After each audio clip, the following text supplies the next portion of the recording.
je me consacre exclusivement à répondre à la question quel programme choisir pour immigrer au Canada. Je dois dire que c'est une question qui a déjà été abordée il y a longtemps dans une vidéo, mais il est important que je revienne avec d'autres approches pour t'aider à facilement prendre ta décision. Alors, comme je le dis souvent, il y a plusieurs enjeux dans le choix du programme. Il y a l'enjeu de tes intérêts, c'est-à-dire ce que tu aimes faire.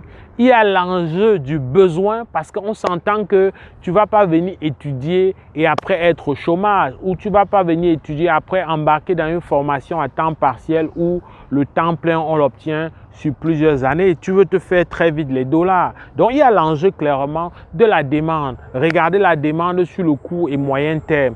Il y a également l'enjeu de la durée de la formation.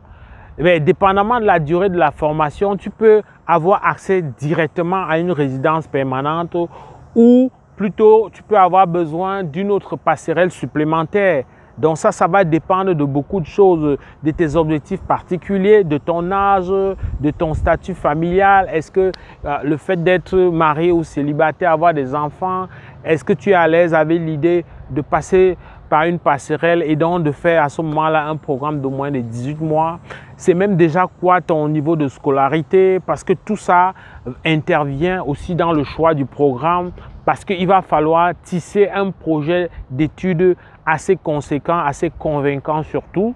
Donc, il y a également, donc, comme je dis, l'enjeu de la durée de formation. Il y a un enjeu qu'on ne peut pas ignorer. Je pourrais commencer par là aussi, mais c'est l'enjeu du coût de la formation. Je t'ai présenté dans une vidéo avant les différents coûts, selon que c'est une formation professionnelle, selon que c'est une formation collégiale universitaire, lorsque c'est collégial technique, voilà, qu'est-ce que ça donne comme coût de la formation. Donc, tu comprends qu'il y a un lien direct entre qu'est-ce que tu as en poche et ce que tu dois choisir. Donc, choisir le programme va dépendre de ça. Dernier enjeu, qui n'est pas des moindres, à quelle province, dans quelle province tu rêves de vivre? Parce qu'il faut dire que pour toi qui es francophone, la cible prioritaire, ça va être le Québec, le Nouveau-Brunswick. Et ça tombe bien. Chacune des provinces propose désormais pratiquement de manière équitable et concurrente, propose vraiment un accès direct vers la résidence permanente lorsque tu fais des études, en tout cas de manière systématique des études de 18 mois au moins, c'est-à-dire la plupart des études postsecondaires, c'est garanti d'avoir cette voie directe.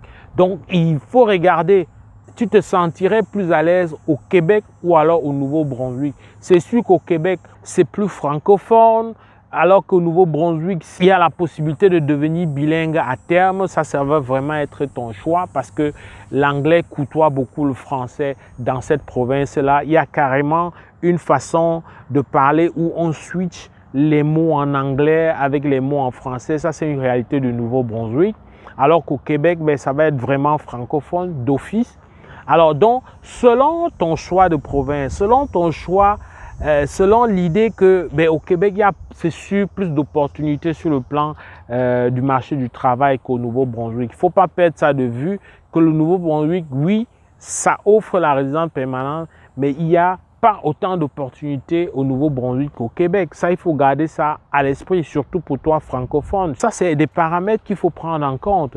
Il faut aussi garder à l'esprit que l'idée que tu dis, je peux aller au Nouveau-Brunswick, après je reviens au Québec. Non, c'est pas facile. Lorsque tu as étudié au Nouveau-Brunswick, les programmes sont tels qu'on veut savoir c'est où tu as étudié. Pareil au Québec, il faut que tu aies étudié au Québec pour avoir droit à ces passerelles vers la résidence permanente.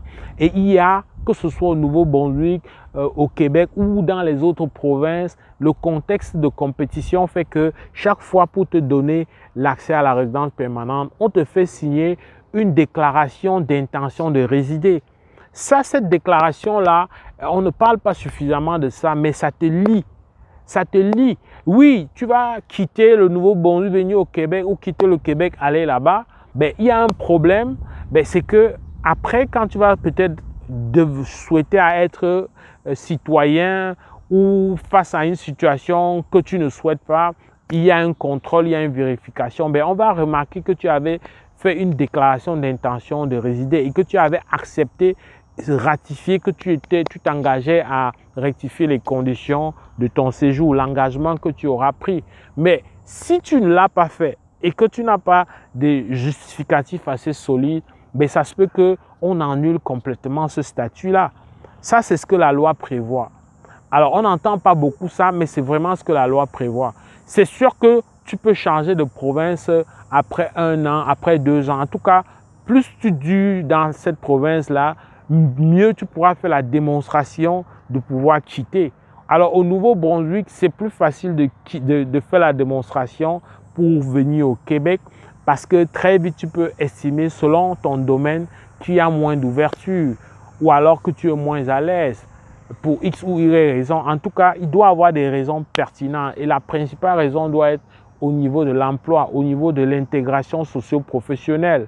Sinon, en règle générale, en choisissant ton programme d'études et ta province, tu dois tenir compte de ce paramètre-là. Donc, c'est sûr que pour revenir dans le cas du coût de la formation, tu dois choisir un programme selon tes moyens financiers. C'est sûr que si tu veux faire une formation de génie mécanique, génie informatique, etc. Ces filières-là qui te garantissent quand même un bon salaire, soins infirmiers, etc. C'est sûr que ça demande un peu plus d'argent. Ça vient faire une charge supplémentaire dans la démonstration de la preuve de fond.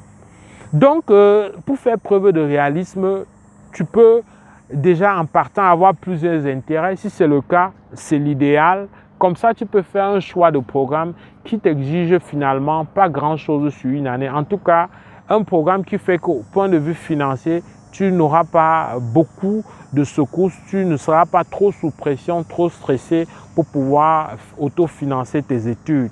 Donc le coût, ça va être important, mais on ne peut pas sacrifier ton intérêt. Je le dis, je suis sur le terrain, les autres peuvent témoigner. Il y en a ici, il y a le travail. Quand on dit qu'il y a besoin de main-d'œuvre, ça ne veut pas dire qu'il n'y a pas des gens à la maison. Hein. Il y en a qui sont à la maison parce qu'ils sont paresseux, mais aussi parce que ce n'est pas évident, c'est soutenu là. Ça travaille très fort. Donc il y en a qui font le choix de prendre quelques semaines, quelques mois, même des années sabbatiques, parce que ça cogne très fort sur le plan professionnel. C'est trop exigeant. Il y a beaucoup de travail sous pression. Et ce n'est pas tout le monde qui a le moral pour gérer cet état de choses. Donc, l'intérêt va toujours jouer un rôle. Le coût aussi, un rôle, qu'on le veuille ou non, ça va jouer un rôle déterminant. Le temps que tu vas mettre pour avoir finalement le fameux statut tant recherché. Mais ça, pour le temps, ça peut venir tenir compte aussi des autres paramètres comme la dimension de ta famille, comme tes projets familiaux, tu es célibataire, est-ce que tu as des enfants, etc. Tout ça, ça va venir influencer. Tu comprends que c'est vraiment au cas par cas. Pour pouvoir te proposer ce qui va vraiment avec toi, j'ai besoin d'être avec toi, j'ai besoin de te parler à toi directement. C'est avec beaucoup de plaisir que nous allons t'accompagner. Si tu fais le choix de venir travailler avec nous, on va t'accompagner, on va te guider sur qu'est-ce qui est optimal, qu'est-ce qui est meilleur pour toi. Comme ça, tu n'auras pas de regrets et ton choix va aboutir forcément à un résultat attendu. Alors, j'espère que cette vidéo t'a plu. Si c'est le cas, like. C'est avec beaucoup de plaisir que je vais te retrouver dans le cadre d'une prochaine vidéo. Porte-toi bien. Boulot!